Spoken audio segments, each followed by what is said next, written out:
Hello everyone, sticky notes revision series में आप सभी का बहुत बहुत स्वागत है। आज का हमारा टॉपिक है मध्य प्रदेश के बायोस्फीयर रिजर्व। मध्य प्रदेश में आपको कुल 3 बायोस्फीयर रिजर्व देखने को मिलेगा। पहला आपको पचमढ़ी देखने को मिलता है, दूसरा आपको अमरकंटक देखने को मिलता है और तीसरा बायोस्फीयर रिजर्व आपको पन्ना बायोस्फीयर रिजर्व देखने को मिलता है। लेकिन यदि भारत के बायोस्फीयर रिजर्व की बात करें तो भारत में कुल बायोस्फीयर रिजर्व आपको 18 बायोस्फीयर रिजर्व देखने को मिलता है। कितने बायोस्फीयर रिजर्व देखने को मिलेंगे? कुल 18। और मध्य प्रदेश में बायोस्फीयर रिजर्व कितने हैं? 3 बायोस्फीयर रिजर्व हैं। चलिए, अब ये तीनों बायोस्फीयर रिजर्व को आपको याद रखने की एक ट्रिक है। वो ट्रिक क्या है? पम पम आ। क्या है? पम पम आ। अब यदि आप पम पम आ याद नहीं रख सकते हो तो आप पम पम याद रख सकते हो। बचपन में आपने गाना सुना होगा एक, आ पम पम, है ना? तो आप पम पम से आप याद रखो। आ से हुआ आपका अमरकंटक, अमरकंटक से क्या हुआ? अमरकंटक का अचानक मार।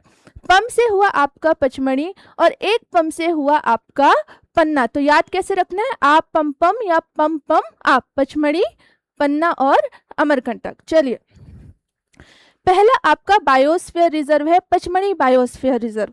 पचमढ़ी बायोस्फीयर रिजर्व जो शामिल किया गया था 1999 में शामिल किया गया था। इसका विस्तार आपको 3 जिलों में देखने को मिलता है, नर्मदापुरम, बैतूल और छिंदवाड़ा। ये 3 जिले हैं जहां आपको पचमढ़ी बायोस्फीयर रिजर्व का विस्तार देखने को मिलता है। और ये तीनों जिले आपके सतपुड़ा श्रेणी का भाग हैं। तो आपको याद रखना है, सतपुड़ा श्रेणी के तहत ये तीनों भाग आपके आते हैं। दूसरा आपका बायोस्फीयर रिजर्व कौन सा हुआ? Amarkantak biosphere reserve. Amarkantak biosphere reserve को 2005 में शामिल किया गया है। और इसके तहत कौन से जिले आते हैं? एक आपका अनूपपुर है और दूसरा है आपका डिंडौरी। और याद रखना है, ये मैकल पर्वत श्रेणी का हिस्सा है। किसका है? मैकल पर्वत श्रेणी का हिस्सा आपको देखने को मिलेगा। यहीं पे हम तीसरे बायोस्फीयर रिजर्व की बात करें तो ये बायोस्फीयर रिजर्व बहुत नया है क्योंकि ये 2011 में बना हुआ है ना? तो 2011 में पन्ना बायोस्फीयर रिजर्व को शामिल किया गया।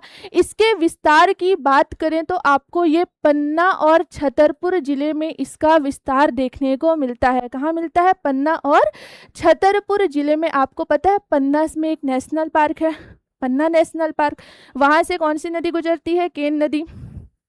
तो आपको पन्ना बायोस्फीयर रिजर्व से केन नदी गुजरती हुई दिखाई देती है। चलिए, कुछ महत्वपूर्ण फैक्ट समझिए कि बायोस्फीयर रिजर्व क्या होता है। देखिए, जो बायोस्फीयर रिजर्व होता है वो जैव विविधता संस्थान होते हैं।